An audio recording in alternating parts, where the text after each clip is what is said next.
President Obama has been, well, a bad fella, apparently trying to establish an anti-Trump shadow government from almost, the beginning of the Trump administration, and exposed now by one of his own cronies. A new book by former White House advisor Ben Rhodes, detailing how the President Obama, reached out to Canadian Prime Minister Justin Trudeau and other international leaders after the 2016 election and the election of Donald Trump, urging those leaders to fight against President Trump and defend the values that they share.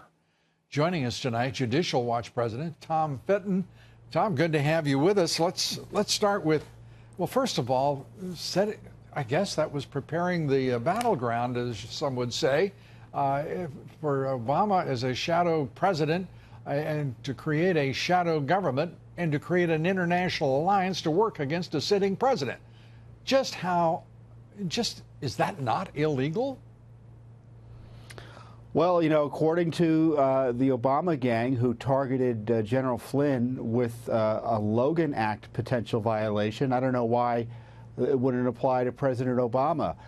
Certainly undermining the government of the United States by working with foreign government leaders is the very basis of the Logan Act, or what Logan Act is designed to prohibit.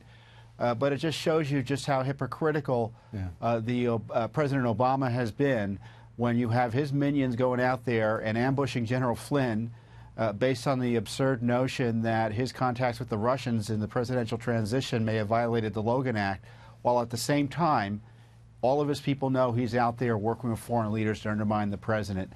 By the way, John, it's par for the course with Obama. Remember, he was using the spy agencies of the federal government to target Donald Trump.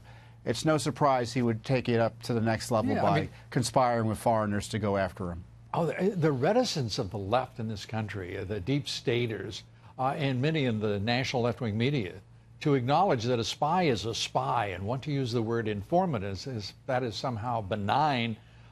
This is a time when every reasonable person should be shaking their head at the laughable efforts to parse when caught in lies and when caught in nefarious activities like spying on a president and his campaign. This is somehow rationalization of inexcusable conduct, illegal conduct, it seems to me. Well, and the spying, we don't know that it ended with the campaign. We believe, based on the public reports, that the individual who's been linked to the spying was in communication and was working in the Trump administration, or working on the Trump administration, trying to ensconce himself there. So this spy operation could have been, looks to me, was targeted not only at candidate Trump, but President Trump. Yeah, it's stunning that we're sitting here going through this process right now.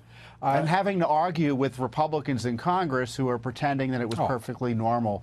It was the height of illegality, in my view, for this to have gone on. And we got a bunch of water carriers in the Republican caucus for Mueller and the deep state. Yeah, and I'm naming names here. I'm through with it. I mean, Trey Gowdy is a complete schizophrenic. He is absolutely in the service of the establishment and the deep state, whether intentionally, consciously, or purposefully. He is exactly that. And I am delighted that Congressman Ron DeSantis and a handful of others have stood up and called him out, calling his rationalization of putting a spy in the Trump campaign absolute balderdash. For Congressman Gowdy, it's all been about protecting Robert Mueller. And Gowdy, I think, understands that Spygate goes to the heart of the Mueller operation in terms of destroying its credibility.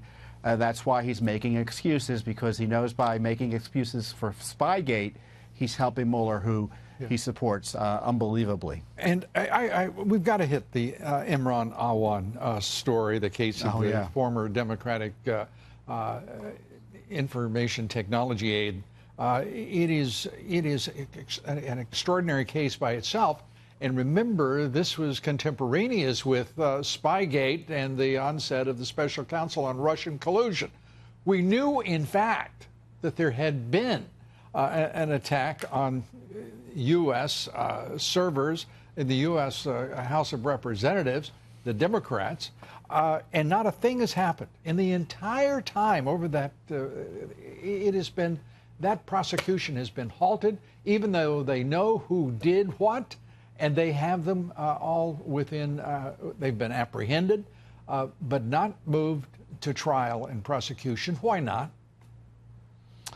Well, because this is about Congress, and it's about protecting the Democrats in Congress and the Republicans who. But the Republicans control Congress, and they control the White House. I mean, they control the Senate, theoretically. Republicans don't want anyone looking at their personnel practices. Remember, all the Democrats did, they had all of these, the Awan brothers gang, working in their offices, not doing any work, but being paid paid with taxpayer dollars. Nevertheless, they were entering servers without authorization, taking, and these included members of the Intelligence Committee, the Oversight Committee. It goes on and on.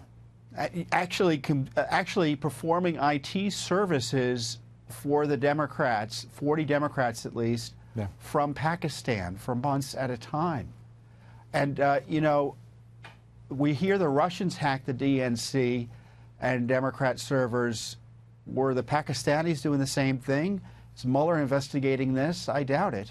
No. And the reason why, it's going to be, I can't wait to get the answer about why. We're going to pursue it just as we know Judicial Watch is. And again, for that, we thank you as well and your organization. Tom Fitton, thanks for being here.